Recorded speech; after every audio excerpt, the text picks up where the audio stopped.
Comment calculer la vitesse d'un corps en orbite circulaire? Par exemple, la vitesse de la Lune autour de la Terre.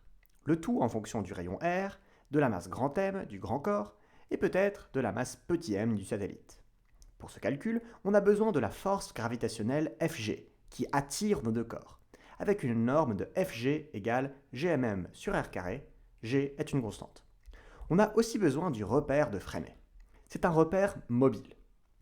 Comme un repère OXY, mais l'origine n'est pas statique, mais bouge avec notre mobile. Et au lieu de I et J, on a le vecteur unitaire tangent, UT, et le vecteur unitaire normal, UN, ou centripète, vers le centre.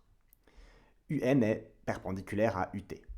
Dans ce repère, l'accélération est donnée par A est égal à dvdt fois UT plus v carré sur R fois UN.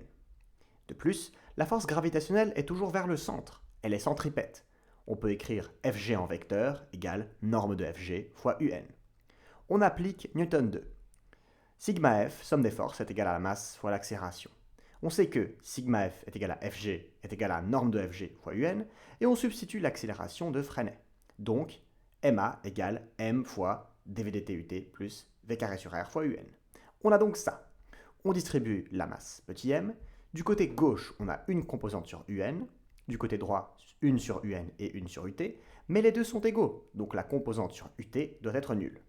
Et on peut aussi projeter sur UN Fg égale mv carré sur R. Donc, gmm sur r carré est égal à mv carré sur R, en substituant la formule. On divise par petit m, on multiplie par R, on prend la racine carrée, et donc v est égal à racine carrée de gm sur R. La vidéo complète est en bio ou en description. Et vous savez donc maintenant